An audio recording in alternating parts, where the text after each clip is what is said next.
जय हिंद दोस्तों।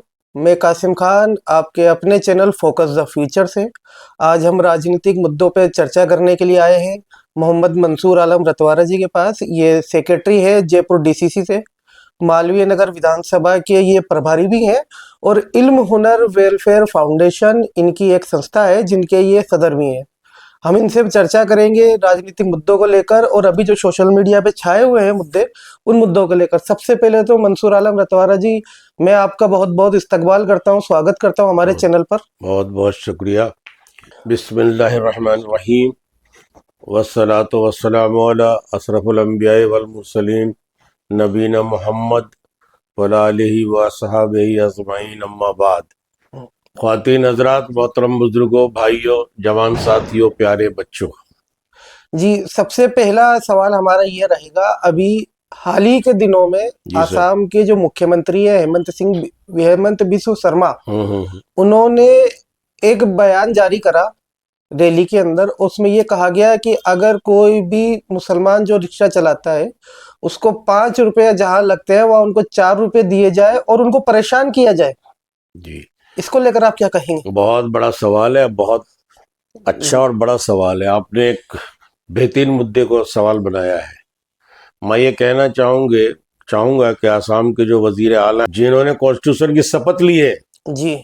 उस शपथ में ये शपथ लिया गया कि मैं किसी भी धर्म के साथ, किसी भी जाति के साथ, किसी भी वर्ग के साथ, किसी भी लिबास के साथ, किसी भी भाषा के साथ भेदभाव नहीं करूंगा। भारत का संविधान, भारत का कॉन्स्टिट्यूशन ये कहता है भारत में रहने वाले हम्म, हर आदमी का भारत है। तो इसी तरह आसाम में रहने वाले जितने भी मज़ाहिब के लोग हैं, हिंदू, मुस्लिम, सिख, ईसाई, बुद्धिस्ट, पारसी, जैन, हम्म, वो सबका आसाम है। हम्म, और ओहदे पे फाइज होने के बाद, शपथ लेने के बाद, वजीर आला बनने के बाद, आप देखिए ये लफ्ज का उन्होंने इस्तेमाल किया है कि मियाँ भाइयों को, मुसलमानों को परेशान किया जाए, उनके सवारी रक्शे में या जहां भी सफर करें तो 5 की जगह 4 दिया जाए। ये एक वजीर आला को जेबा नहीं देता है। ये दर्शा रहा है, ये बताया जा रहा है उनकी आवाज से कि वो बांटने की राजनीति कर रहे हैं, हम्म, बांटने वाली सियासत कर रहे हैं। ये हम्म। इस तरह की बात एक छोटा सा आदमी नहीं बोल सकता जो आसाम का वजीर आला बोल रहे हैं। हम इसकी मजम्मत करते हैं, भर्त्सना करते हैं, हर तरह से हम इसकी मजम्मत करते हैं। कांग्रेस पार्टी मजम्मत करती है, मैं जय मंसूर आलम, मैं भी मजम्मत करता हूं और भारत की सरकार से यह मांग करता हूं कि ऐसे मुख्यमंत्री को तुरंत बर्खास्त किया जाए, तुरंत बर्खास्त किया जाए और बदला जाए और उन्हें समझाया जाए कि आप ये कैसे बोल सकते हैं शपथ लेने के बाद। और भारत की जो सुप्रीम अदालत है, अदालत उस्मा, हम वहां भी इल्तिजा कर रहे हैं कि ऐसे मुख्यमंत्री को सस्पेंड कराया जाए और इन पे कानून के आयत, कानून के तईं उन पे सख्त कार्रवाई की जाए। आप एक मजहब को इस तरह से टारगेट करेंगे, ये इख्तियार किसने दे दिया? ये वजीर आला को ये इख्तियार हासिल नहीं है कि एक आदमी किसी भी लिबास में जा सकता है कहीं भी और कहीं भी रह सकता है। आप उसे उससे टॉर्चर करेंगे? आपने शपथ लिया है, हम किसके साथ भेदभाव नहीं करेंगे। तो ये कॉन्स्टिट्यूशन का खुला उल्लंघन हो रहा है। कांग्रेस हमेशा से मजम्मत कर रही है। इसलिए हमारे नेता राहुल गांधी का भारत के संविधान को बचाने के लिए इतने सारे दौरे किए और आज भी कर रहे हैं, आज भी वो सच बात बोल रहे हैं। तो ये बिस्व शर्मा जी की छोटी मानसिकता, पढ़ा लिखा आदमी नहीं होने की दलील ये पेश कर रहे हैं। ये किस तरह के मुख्यमंत्री हैं? जिस आसाम ने राष्ट्रपति दिए हैं, बड़े बड़ी चीजें दी हैं, और उसके लिए बोल रहे हैं, उस कौम के लिए बोला जा रहा है जिस कौम ने मुल्क की आजादी में लाखों जवानें कुर्बान कर दी, जानें दे दी, दौलतें कुर्बान कर दी, जेलों में रहे। भारत जब आजाद हुआ तो जो लिखा गया, उस लिखे हुए भी इंडिया गेट पे दिल्ली पे हम 61,395 हैं, 63 मौजूद हैं हम, तो उनको नहीं दिख रहा। अरे कॉन्स्टिट्यूशन के आइन में सबका बराबर का हक है, चाहे वो गांव का हो, गरीब हो, किसान हो, मजदूर हो, जवान हो, फैक्ट्री का मालिक हो, सबका बराबर का हक है। आपको ये हक किसने दे दिया? ये दर्शा रहा है कि आप इस एक मजहब को टारगेट कर रहे हैं और तुष्टिकरण की राजनीति कर रहे हैं। आप किस तरह की राजनीति कर रहे हैं भाई? इसी तरीके से हमारे एक हवा महल के हमारे जयपुर के विधायक हैं जिनको जी, हर साल रमजान शुरू होने से पहले अजान की आवाजें परेशान करने लग जाती हैं। उन्होंने ये विधानसभा तक में ये मुद्दा उठा दिया। ये बाबा नहीं है, इनको बवाल कहा जाता है। मैं इनकी मजम्मत करता हूं, इनकी बातों की, जो इन्होंने रोडों पे कहा और विधानसभा में कहा। और राजस्थान की सरकार से मांग कर रहा हूं कि ऐसे एमएलए को सस्पेंड किया जाए, ऐसे एमएलए को सस्पेंड किया जाए, इनकी जुबान पर लगाम लगाई जाए। मस्जिद के अजानों से आपको नफरत है, कल हमारी मंदिरों के घंटियों से आपको नफरत हो जाएगी, गिरजाघरों से नफरत हो जाएगी। भाई आप कौन है? आपको किसने इख्तियार दे दिया? आप हवा महल के विधायक हैं, चुने हुए। कॉन्स्टिट्यूशन में आपने शपथ ली है। जो बात मैंने पहले आपसे कहा, फिर कह रहा हूं, आपने वहां शपथ में ये कहा, मैं किसी भी धर्म के साथ भेदभाव नहीं करूंगा, किसी कैटेगरी के साथ नहीं करूंगा, चाहे पढ़ा लिखा हो, अनपढ़ हो, जाहिल हो, मजदूर हो, फैक्ट्री का मालिक हो, शोरूम का मालिक हो, मैं किसी के साथ भेदभाव नहीं करूंगा। ये हवा महल के विधायक ने भी शपथ लिया है। अच्छा, ये जो हवा महल के विधायक साहब जो ये बातें करते हैं, पिछले 2 साल हो गए, 3 साल होने जा रहे हैं, उनके इसी तरीके से बयान चलते रहते हैं, तो वो क्या है कि इसे इन चीजों से साबित क्या करना चाहते हैं?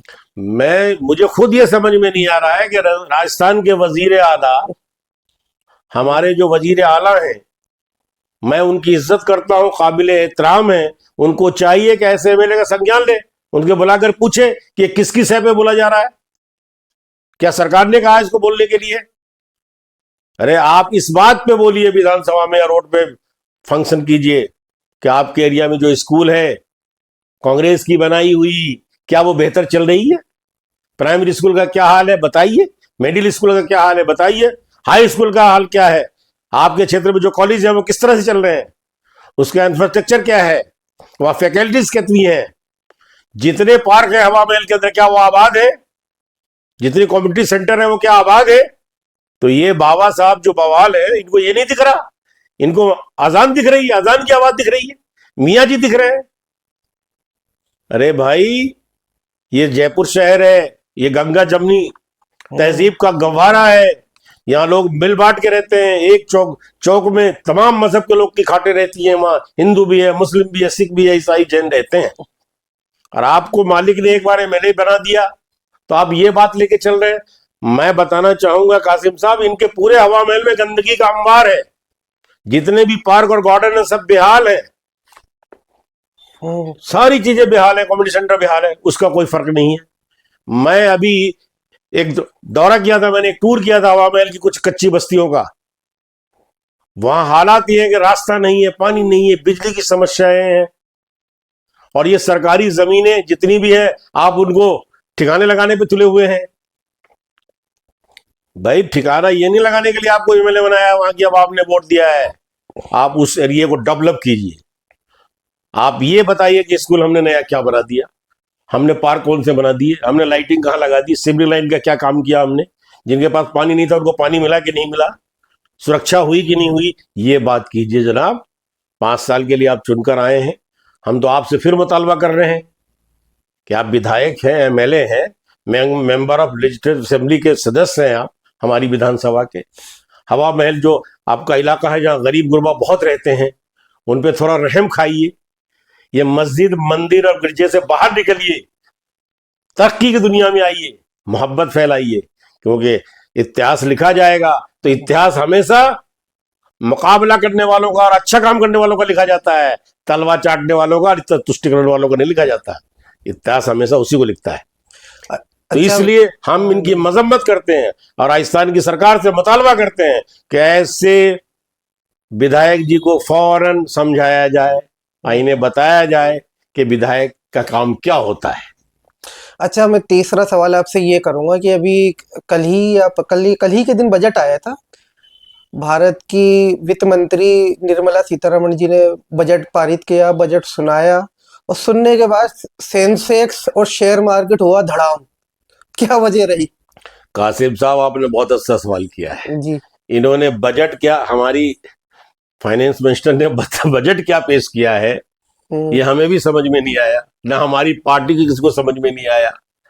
ये जब भी कोई बात करते हैं 2047 लक्ष्य, अरे भाई लक्ष्य आज है, आज अगर हमें भूख है तो रोटी आज चाहिए, प्यासा हूं मैं तो पानी आज मुझे चाहिए, जो बच्चा पढ़ना चाहता है आज उसे आज स्कूल कॉलेज यूनिवर्सिटी चाहिए, जो आज बीमार है उसे आज हॉस्पिटल डॉक्टर चाहिए। ये बजट किसी तरह का बजट नहीं है, ये बजट इन्होंने वो बजट पेश किया है जो इनके कुछ लोग जो उद्योगपति है भारत में, पूंजीपति। पूंजीपति उद्योगपति, उनका फायदा होगा। इस बजट को जो हमने देखा उसमें न किसी भी महिला को सशक्त बनाने की बात की गई, न महिला की सुरक्षा की बात की गई, न महिला को पावर में लाने की बात की गई, न गांव की बात हुई इसके अंदर कि गांव डेवलप कैसे होगा, न किसान की बात हुई इसमें कि एमएसपी पे माल खरीदेंगे, किसान की वैल्यूज को बढ़ाएंगे, न जवान की बात की गई, न विज्ञान की बात की गई। इसमें इस बजट में ये कोई बात नहीं किया गया कि हम आपको सस्ती चीजें देंगे। न दाल की रेट कम करने की बात की, न आटे की, न चावल की, न पनीर की, न दूध की, न घी की, न मसाले की, न मिर्च की, न घी की, किसी भी चीज की इन्होंने बात नहीं किया। ये रोजमर्रा की जिंदगी है। भारत में लोग मजदूरी, कम इनकम है हमारे मुल्क की रेशो बहुत कम है पूरी दुनिया में। ये बड़ी खुशी है, हम चौथी ताकत है मुल्क के। हम चाहते हैं कि हमारा मुल्क सबसे ऊपर आए, लेकिन इस तरह ऊपर आएगा, इस तरह का बजट पेश करेंगे आप। आपने इस बजट में वादा ही नहीं किया कि हम रेल कितनी और बढ़ाने जा रहे हैं, रेल में लोगों की भर्ती करने जा रहे हैं, एम्प्लॉयज को बढ़ाना चाहते हैं हम, बसों को हर गांव से जोड़ना चाहते हैं। मेडिकल कॉलेज क्या दिया आपने, हमको बताइए। दवाएं सस्ती की क्या हमने, डॉक्टर की फीस सस्ती हुई क्या? भाई एक मजदूर आदमी जो 300 रुपए, 250 रुपए, 400 रुपए कमाता है, वो किस तरह अपनी जिंदगी बसर करेगा? रोजाना तेल के, बेसन के आट बढ़ते हैं, सब्जी की। एक शायर की बहुत अच्छी बात मुझे याद आई, कासिम साहब, आपको मैं बताना चाहूंगा। मैं ये कहना चाहता हूं कि किसी रोज गांव में जाइए और मजदूर बन के मजदूरी कीजिए, और फिर बाजार में थैले लेके जाइए और सामान खरीदिए। उस वक्त पता चल जाएगा महंगाई क्या है, गुर्बत क्या है, मजदूर क्या है। तो जब आप ये करेंगे तो आपको पता चलेगा। तो पूर्वा की रवानी भूल जाओगे, धुनर धानी धानी भूल जाओगे, और कुछ रोज मजदूर बन के जब गांव में रहोगे तो लन तरानी भूल जाओगे, लन तरानी भूल जाओगे। तो ये बजट सिर्फ पूंजीपतियों का बजट है। इस बजट में सरकार को ये बताना चाहिए था कि हम साइकिल की रेट हम कम कर रहे हैं, मोटरसाइकिल की रेट हम कम कर रहे हैं, गांव के किसान की ट्रैक्टर की रेट कम कर रहे हैं, खाद की रेट हम कम कर रहे हैं, बीज की रेट हम कम कर रहे हैं, नए डेवलपमेंट दे रहे हैं। आपने इसमें एग्रीकल्चर को डेवलप करने की बात ही नहीं की। ये भारत वो देश है जो गांव में बसता है। ये सरकार जानती है भारत की सरकार जानती है ना कि भारत गांव में रहता है, तो गांव कैसे डेवलप होगा? गांव में रोडें नहीं, सड़कें नहीं, दरियाओं पे पुल नहीं, और आपने इन चीजों को सस्ता नहीं किया। तो हम ये मानते हैं कि आपका ये बजट खोखला बजट है, झूठा बजट है। सिर्फ महिलाओं की बात करना, ये सरकार मजदूर की जान की कीमत कुछ नहीं, किसान की मेहनत कुछ नहीं, महिलाओं का सम्मान, उसकी हिफाजत, उसकी सुरक्षा कुछ नहीं। तो सिर्फ बातों से नहीं होगी। मैं आपको बता दूं, मुझे यह महसूस होता है कि यह सरकार झूठ की है, लूट की सरकार है, झूठ की सरकार है। ये इस तरह कोई बजट पेश होता है? भाई रक्शे की रेट कम होती, साइकिल की रेट कम होगी, मोटरसाइकिल की होगी, बच्चों की किताबें सस्ती होती, पेन सस्ती होती, हम मानते बजट बेहतर है। मकान बनाने का सामान होना चाहिए। इंसान की पहली जरूरत है कासिम साहब, रोटी कपड़ा मकान, रोटी कपड़ा मकान, उसके बाद किताब कलम, फिर दवा डॉक्टर, ये इसकी जरूरत है। तो हम इस बजट से बिल्कुल खुश नहीं है। हम क्या पूरा भारत खुश नहीं है? किसी भी आदमी से आपने बीच में रेल का किराया बढ़ा दिया था, फिर दोबारा बढ़ा देंगे। हम ये करेंगे, ये कर 2047। भाई जो लोग अभी 50 साल के क्या जिंदा रहेंगे, जो 60 साल के क्या जिंदा रहेंगे? ये 30 साल का नौजवान पढ़ा लिखा 20 साल का हमारा घूम रहा है, वो 47 तक इंतजार करेगा।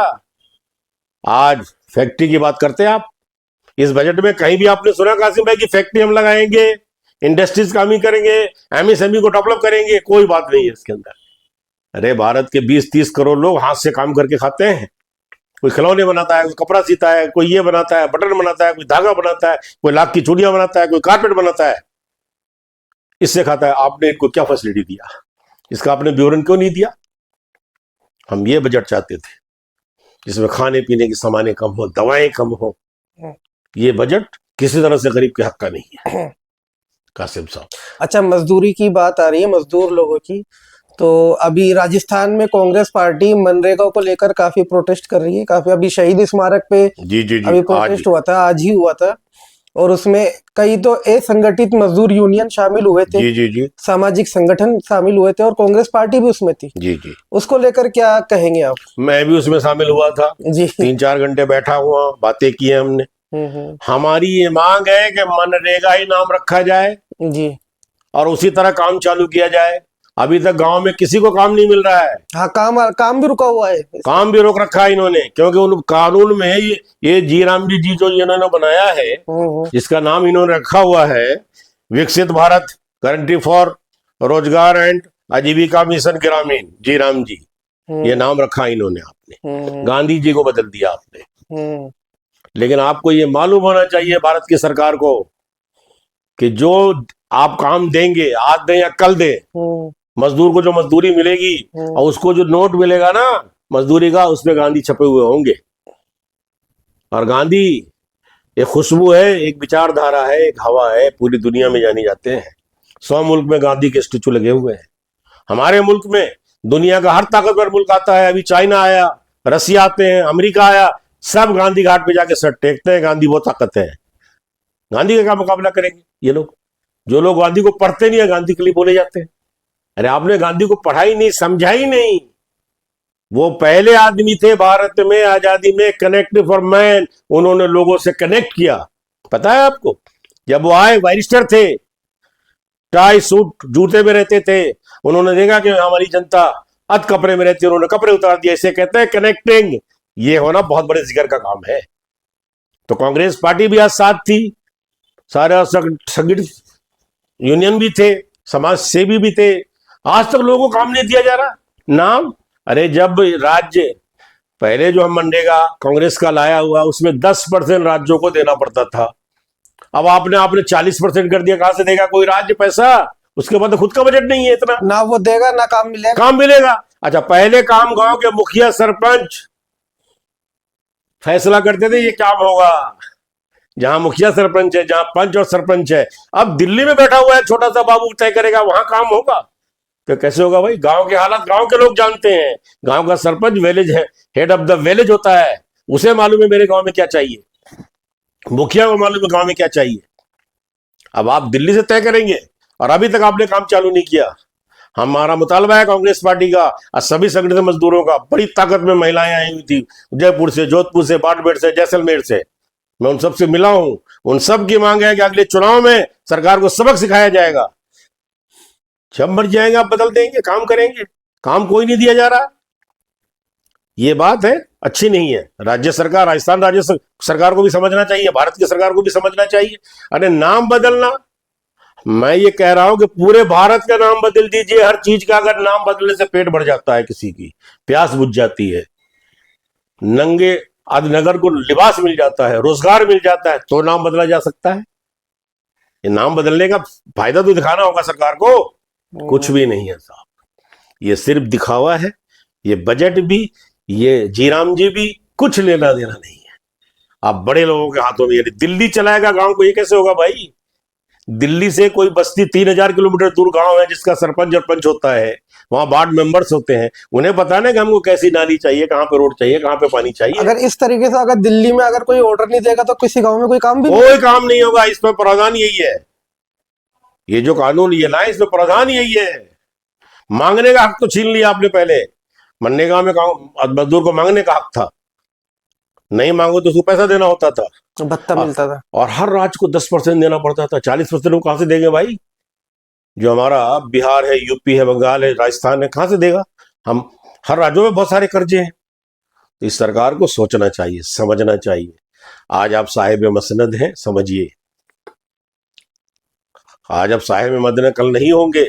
किराएदार है, सब घर बदलते रहते हैं। ये दुनिया है। आपको अगर मौका मिला है तो लोगों का भला कीजिए। जनता टैक्स देती है, उसी के पैसे को उसके तरीके से खर्च कीजिए। मुल्क हमारा आगे बढ़ना चाहिए। और हम मुल्क आगे कैसे बढ़ेंगे? हम ताकतवर कब होते हैं? जब गरीब ताकतवर होता है, मजदूर ताकतवर होता है, अनपढ़ ताकतवर होता है। गांव में एक भैंस बकरियां चराने वाला आदमी मजबूत होगा, तब हमारा देश मजबूत होता है। ये मेरा मानना है, ये कांग्रेस पार्टी का मानना है। और सभी मजहब साथ चलेंगे, सभी जाति के लोग साथ रहेंगे, सभी कैटेगरी साथ रहेगी, तब जाके देश आगे मजबूत होगा। और पहला मसला है रोटी कपड़ा मकान, विज्ञान, जवान। ये चीजें हमारे मुल्क के लिए बहुत बेहतर है, यही होनी चाहिए। ये बात कह के मैं अपनी बात खत्म करता हूँ। आखिरुद्दावाना अल्हम्दुलिल्लाह रब्बिल आलमीन। भारत जिंदाबाद, राजस्थान जिंदाबाद, जयपुर जिंदाबाद। जी बहुत बहुत शुक्रिया। और एक शेर के साथ के जी। जमाना हमको क्या मिटाएगा, ये जमाने में दम नहीं, जमाना खुद हमसे है, हम जमाने से नहीं। और खुद को मनवाने का हुनर हमको भी आता है। मैं वो कतरा हूं, समंदर मेरे घर आता है। मैं वो कतरा हूं, समंदर मेरे घर आता है। और अपनी सांसों में आबाद रखना मुझे, मैं रहूं ना रहूं, याद रखना मुझे, याद रखना मुझे। भारत जिंदाबाद। जी बहुत बहुत शुक्रिया मंसूर आलम रतवारा जी, हमसे मिलने के लिए और इतने गहन मुद्दों पर हमसे चर्चा करने के लिए। ये थे हमारे साथ जयपुर डिस्ट्रिक्ट, जयपुर डीसीसी से वो सेक्रेटरी और इल्म हुनर वेलफेयर फाउंडेशन के सदर। अगर आपको ये वीडियो पसंद आई हो तो वीडियो को लाइक करें, कमेंट करें और हमारे चैनल को सब्सक्राइब करें। मिलते हैं आपसे अगली वीडियो में। शुक्रिया, जय हिंद, अल्लाह हाफिज।